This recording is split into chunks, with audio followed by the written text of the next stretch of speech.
दोस्तों, आज मैं फिर से आप लोगों के लिए तेलुगु फिल्म इंडस्ट्री का एक बेहतरीन क्राइम सस्पेंस थ्रिलर मूवी लेके आ गया हूँ। इस मूवी में हम देखेंगे कि एक लड़की अचानक से बीच सड़क से गायब हो जाती है। पुलिस उसकी तलाश में आसपास के सभी टोल नाके की सीसीटीवी फुटेज को भी चेक करती है, पर फिर भी उस लड़की का कोई भी पता नहीं चलता है। आप पेशेंस के साथ इस वीडियो को पूरा देखिए। इस मूवी का क्लाइमैक्स आपको बहुत पसंद आएगा। तो चलो यार, बिना टाइम बर्बाद करते हुए साथ में मिलके इस मूवी को देखते हैं। मूवी के शुरुआत में हम विक्रम नाम के एक पुलिस वाले को एक साइकियाट्रिस्ट के पास देखते हैं। दरअसल विक्रम को अतीत में एक भयानक हादसे से गुजरना पड़ा है, जिसके चलते वो आज तक उस ट्रॉमा से बाहर नहीं निकल पाया है। पर यह भयानक हादसा क्या था, ये हमें आगे पता चलेगा। फिर डॉक्टर विक्रम को कुछ महीने के लिए घर पे रेस्ट करने के लिए कहते हैं, पर विक्रम इनकी बातों को इग्नोर कर देता है। फिर हम विक्रम की कलीग रोहित को देखते हैं। दरअसल ये दोनों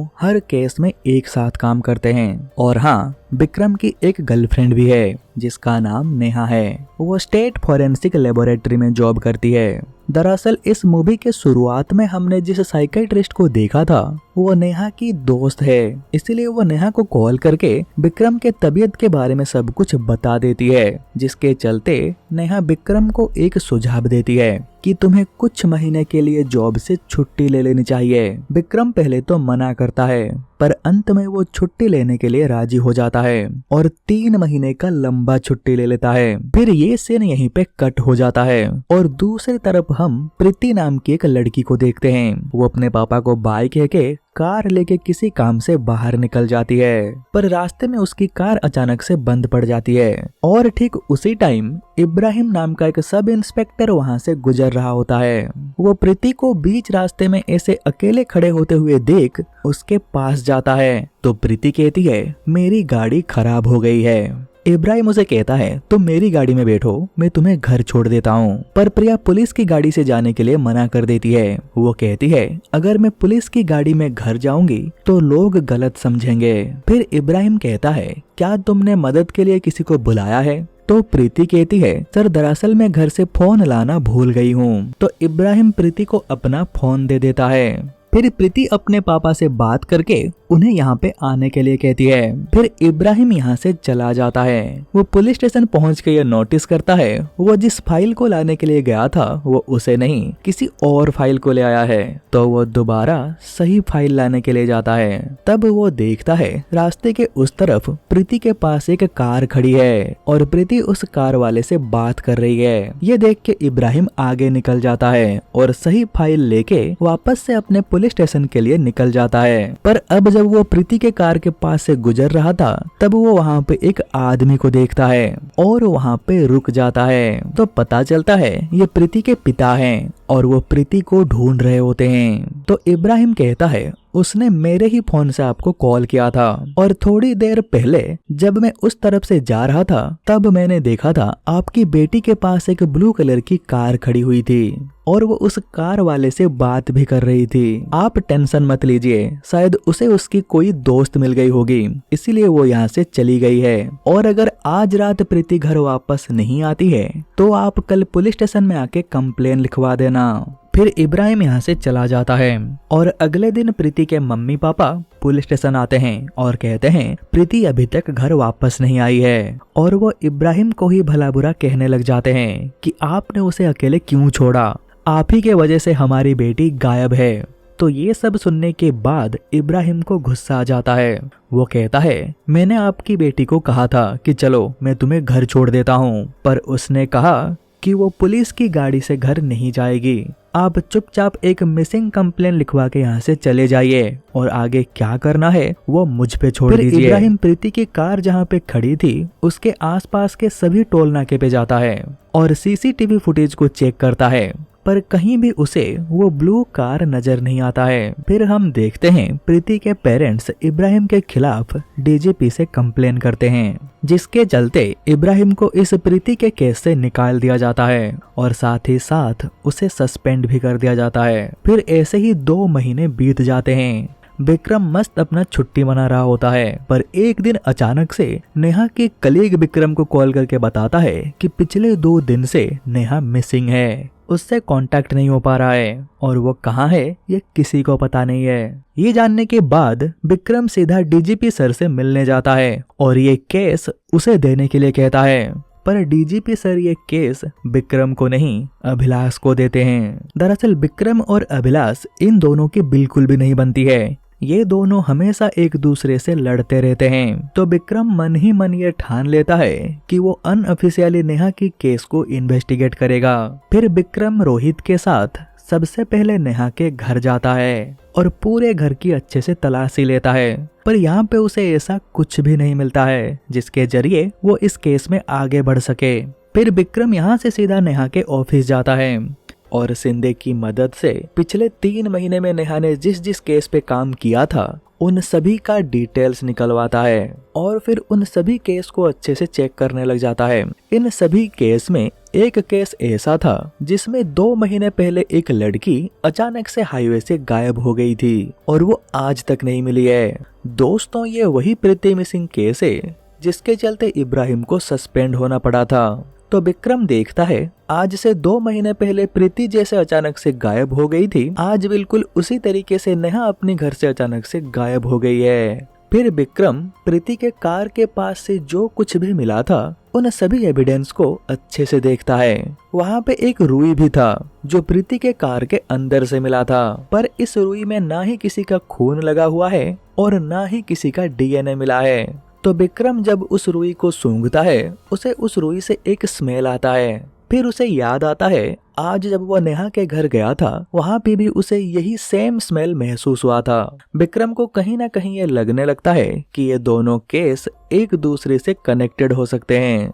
फिर विक्रम डीजीपी सर से रिक्वेस्ट करके प्रीति का केस ले लेता है और फिर वो सबसे पहले इब्राहिम से मिलने जाता है। दरअसल उस टाइम इब्राहिम एक दुकान में बैठ के चाय पी रहा था। तो विजय उसे कहता है प्रीति के केस से रिलेटेड तुमसे कुछ बात करनी है, पर यहाँ पे नहीं, चलो तुम्हारे घर चलते हैं। तो इब्राहिम इनके साथ घर के लिए निकल जाता है, पर रास्ते में ही एक गराज में वो अपनी स्कूटर को ठीक करने के लिए दिया था, वो वहाँ पे रुक के अपनी स्कूटर को ले लेता है और फिर से घर की तरफ निकल जाता है।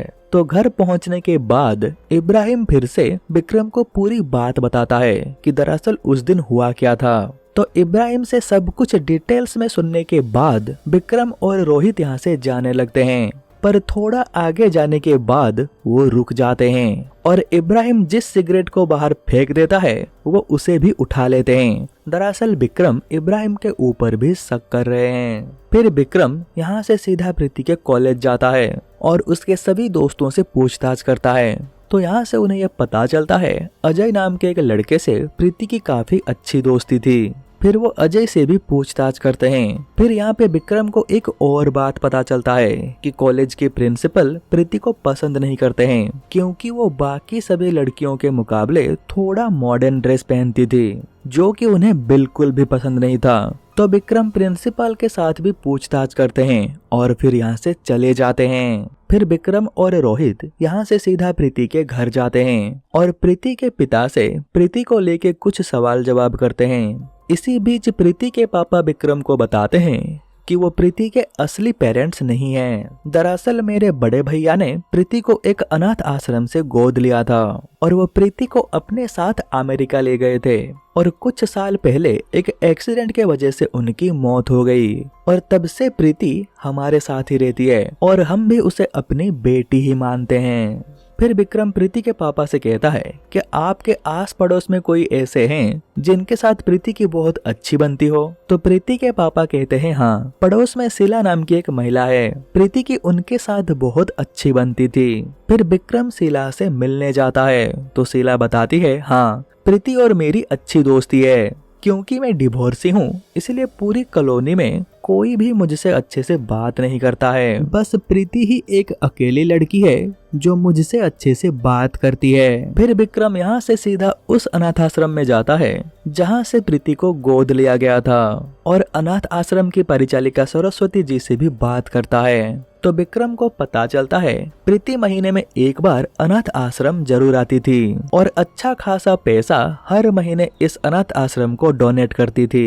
फिर विक्रम और रोहित यहाँ से चले जाते हैं। फिर रात को विक्रम उस क्लब में जाता है जहाँ पे प्रीति अक्सर अपने दोस्तों के साथ जाया करती थी और फिर यहाँ पे प्रीति के बारे में पूछताछ करने लगता है। पर तभी एक वेटर विक्रम को देख के यहाँ से भागने लग जाता है और फिर विक्रम भी उसका पीछा करता है और उसे पकड़ लेता है। फिर विक्रम को पता चलता है ये बंदा वहाँ पे ड्रग्स बेचता था, इसीलिए वो पुलिस को देख के वहाँ से भाग रहा था। इसे प्रीति के बारे में कुछ भी पता नहीं है। फिर हम देखते हैं एक दिन शीला को एक नोट मिलता है जहाँ पे लिखा था कि dead body Raju guest house के सामने है। फिर शीला इसके बारे में विक्रम को बताती है। वो कहती है उसे ये नोट घर के सामने पड़ा हुआ मिला। फिर विक्रम हैंडराइटिंग एक्सपर्ट की मदद लेता है। दरअसल इस नोट को बहुत सारे पेंसिल के छोटे छोटे स्ट्रोक के मदद से लिखा गया है। फिर अगले दिन विक्रम फिर से शीला के घर जाता है। दरअसल उसे उस नोट से रिलेटेड कुछ सवाल पूछने थे, पर तभी उसकी नजर दीवार पे लगी हुई एक पेंटिंग के ऊपर जाता है। वो शीला से कहता है ये पेंटिंग बहुत खूबसूरत है, क्या इसे आपने बनाया है? तो शीला कहती है हाँ, इसे मैंने बनाया है। फिर विक्रम उस पेंटिंग का एक फोटो ले लेता है और फिर हैंडराइटिंग एक्सपर्ट के पास जाके उन्हें वो फोटो दिखाता है और कहता है इस फोटो में भी उसी प्रकार के पेंसिल से बनाया गया स्ट्रोक देखने को मिल रहा है। क्या आप जांच करके मुझे ये बता सकते हैं कि उस नोट और ये पेंटिंग के स्ट्रोक्स का पैटर्न सेम है या नहीं? तो जांच के बाद ये पता चल जाता है कि ये दोनों में स्ट्रोक का पैटर्न 80 to 90% सेम है। इसका मतलब वो नोट कोई और नहीं, शीला ने ही लिखा है। पर सिर्फ इस बिना पे पुलिस शीला को अरेस्ट नहीं कर सकती है, उन्हें शीला के खिलाफ ठोस सबूत चाहिए। तो विक्रम वापस से शीला के घर जाता है और अच्छे तरीके से पूरे घर की तलाशी लेता है, पर उसे उस नोट से रिलेटेड कुछ भी चीज वहाँ पे नहीं मिलता है। विक्रम निराश होकर यहाँ से बस जाने ही वाला होता है, तभी वो देखता है शीला के घर के सामने एक कार खड़ी है जो कि पहले यहाँ पे नहीं था। शीला से पूछने पर वो बताती है कि ये कार सर्विसिंग पे थी, इसलिए आपने इसे नहीं देखा होगा। फिर विक्रम जब उस कार को खोल के देखता है तो उसके अंदर से कुछ पेपर्स मिलते हैं। उन पेपर्स को देख के ये साफ पता चल जाता है इन्हें शीला के घर के सामने से जो नोट मिला था उसे यहीं पे लिखा गया था, क्योंकि यहाँ पे बिल्कुल उसी पैटर्न के कुछ रिजेक्टेड नोट्स पड़े हुए हैं। अब विक्रम पूरी तरीके से श्योर हो जाता है कि वो नोट शीला ने ही लिखा था। फिर शीला को अरेस्ट करके पुलिस स्टेशन ले जाते हैं और जब शक्ति से पूछताछ करते हैं तो वो बताती है हाँ, ये नोट मैंने ही लिखा था। मुझे लगा अगर मैं ऐसा करूंगी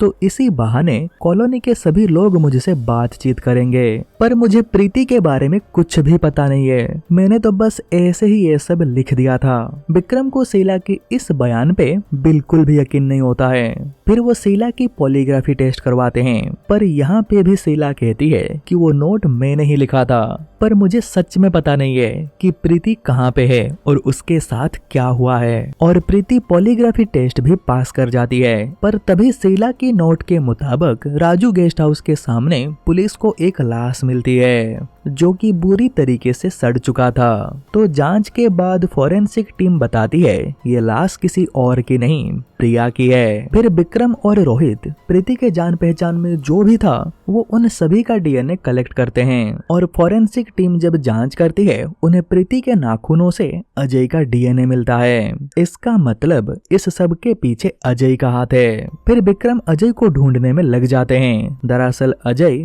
पुलिस से बचने के लिए कहीं पे छुप गया है। तो बहुत ढूंढने के बाद आखिरकार अजय उन्हें मिल ही जाता है। फिर विक्रम जब अजय से प्रीति के बारे में पूछते हैं तो वो कहता है मैं सच कह रहा हूँ, मैंने प्रीति को नहीं मारा है। फिर विक्रम अजय को भी अरेस्ट करके पुलिस स्टेशन ले आता है, पर तभी शिंदे विक्रम को कॉल करके बताता है प्रीति की डेड बॉडी से उन्हें प्रीति के पिता और सरस्वती का डीएनए मिला है। ये सब सुनने के बाद विक्रम कंफ्यूज हो जाता है कि आखिरकार ये सब चल क्या रहा है। क्या इन सब लोगों उन्होंने मिलके प्रीति का मर्डर किया है। विक्रम सबको उठा के पुलिस स्टेशन में ले आता है और सबसे पूछताछ करता है, पर सबका जवाब एक ही था कि उन्होंने प्रीति को नहीं मारा है। ये केस बिल्कुल एक जगह पे आके अटक गया था। पर अचानक से एक दिन लता नाम की एक लड़की विक्रम को कॉल करके बताती है कि वो नेशनल हाईवे से कहीं जा रही थी, पर तभी अचानक से एक एम्बेसडर कार आके मेरे सामने रुकती है और कार के अंदर से एक बंदा निकल के सीधा मेरे पास आ गया और मुझे कांच को नीचे करने के लिए कहा, पर मैंने कांच को नीचे नहीं किया और गाड़ी स्टार्ट करके वहां से चली गई। पर वो बंदा उस व्हाइट एम्बेसडर कार से मुझे कुछ दूर तक फॉलो किया, फिर अचानक से वो कहीं पे रुक गया और मैं आगे चली गई।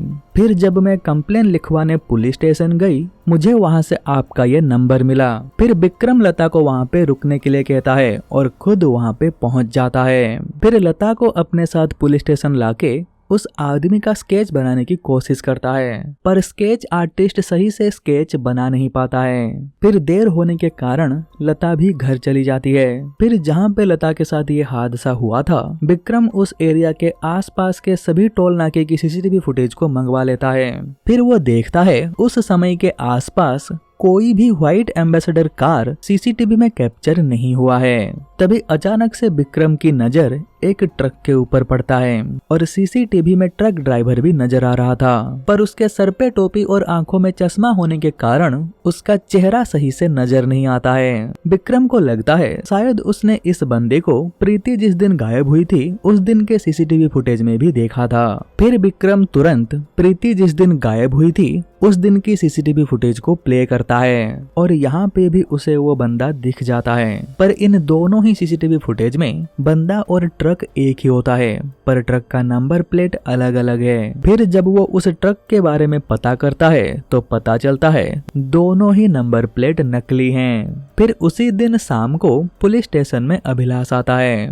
दोस्तों, आपको तो याद होगा, अभिलाष स्नेहा की केस को इन्वेस्टिगेट कर रहा है और उसका पूरा शक विक्रम के ऊपर है। दरअसल अभिलाष को लगता है विक्रम ने ही नेहा को गायब किया है और अभी नाटक कर रहा है, इसीलिए अभिलाष विक्रम को बुरा भला कहता है, जिसके चलते विक्रम को गुस्सा आ जाता है और इन दोनों के बीच में हाथापाई चालू हो जाता है। इसी बीच विक्रम का फोन नीचे गिर जाता है। फिर वो जब उसे उठाने जाता है, फिर वो फिर से उस ट्रक वाले बंदे की फोटो को देखता है। तभी उसे याद आता है, अरे ये तो वो गराज वाला बंदा है जिसने इब्राहिम का स्कूटर ठीक किया था। फिर विक्रम जल्दबाजी में यहाँ से निकल के सीधा उस गराज में जाता है, पर इस टाइम वो गराज बंद होता है। फिर विक्रम यहाँ से सीधा इब्राहिम के घर जाता है और इब्राहिम से उस गराज वाले बंदे के बारे में पूछता है।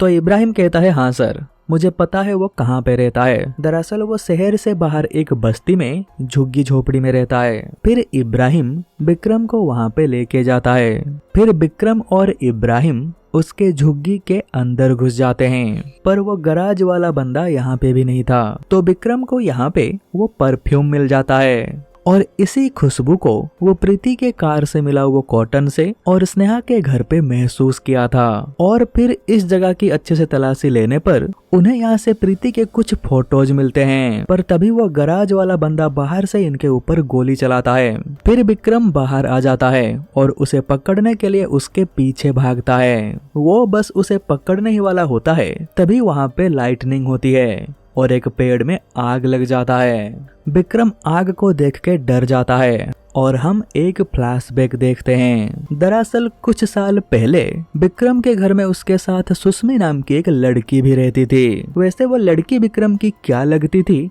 ये हमें इस मूवी में बताया नहीं गया है, पर मेरे ख्याल से सुस्मी विक्रम की छोटी बहन थी।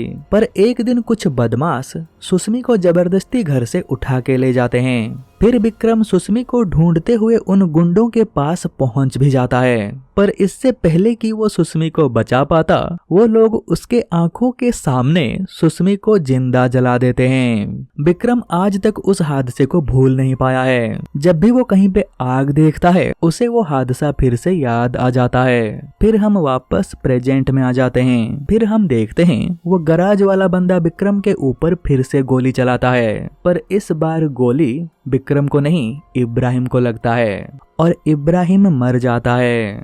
और तभी हम देखते हैं वो गराज वाला बंदा विक्रम के सर पे भी गन तान देता है।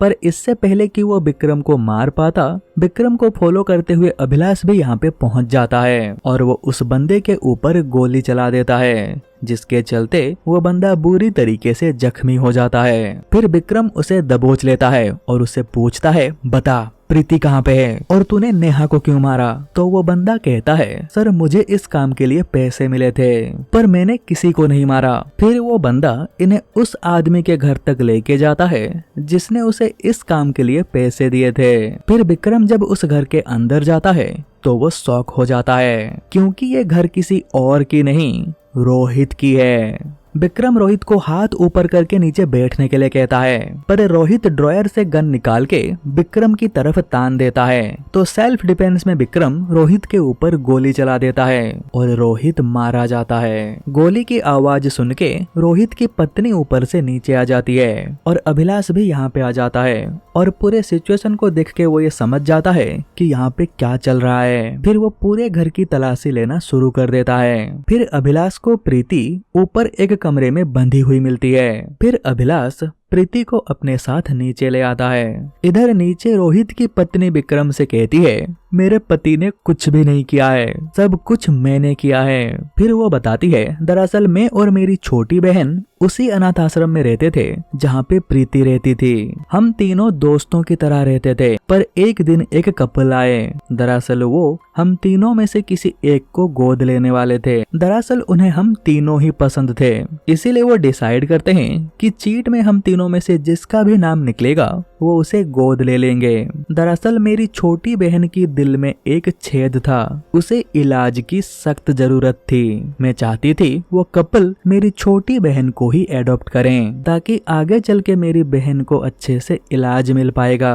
इसीलिए मैंने प्रीति को भी कहा, अगर चीट में तेरी नाम आए तो तू कह देना कि वो तुझे नहीं मेरी छोटी बहन को एडॉप्ट करें। पर ऐसा होता नहीं है। दरअसल चीट में प्रीति का नाम आता है। दरअसल प्रीति उन्हें मना नहीं करती है और वो लोग प्रीति को एडॉप्ट करके अपने साथ ले जाते हैं। और फिर कुछ महीने बाद मेरी छोटी बहन मर जाती है। अगर उस दिन प्रीति के जगह मेरी छोटी बहन होती तो आज भी वो जिंदा होती। फिर ऐसे ही कई साल बीत जाते हैं। एक दिन अचानक से मैंने प्रीति को एक पब में देखा और प्रीति को इतनी अच्छी जिंदगी बिताते हुए देख मुझे उसके ऊपर बहुत गुस्सा आया। फिर मैंने उस मैकेनिक के मदद से प्रीति को किडनैप कर लिया और फिर मैंने उसे जान से मार डाला।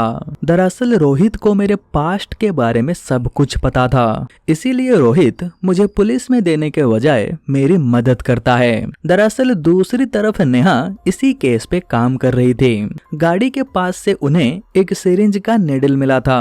नेहा जब उसका अच्छे से जांच करती है तो उसे वहां से एक फिंगरप्रिंट मिलती है और उस फिंगरप्रिंट को जब डाटाबेस में चेक किया गया तो पता चला वो किसी और की नहीं उसी मैकेनिक का है। फिर स्नेहा इसके बारे में रोहित को बताती है तो रोहित सबसे पहले लैब जाता है और चुपके से उस निडल को बदल देता है और रात को प्रीति के घर भी जाता है और चुपके से उसकी कोल्ड ड्रिंक्स में नींद की दवाई मिला देता है। और फिर उसे पीने के बाद प्रीति जैसे ही बेहोश हो जाती है तभी वहाँ पे वो मैकेनिक भी पहुँच जाता है और फिर ये दोनों मिलकर नेहा को एक सूटकेस में भर के उसे वहाँ से उठा के अपने साथ ले जाते हैं। फिर रोहित की पत्नी बताती है शीला ने जब उस नोट में ऐसे ही राजू गेस्ट हाउस का नाम लिया था तो रोहित को लगा ये सही मौका है प्रीति की मौत के लिए किसी और को फंसाना।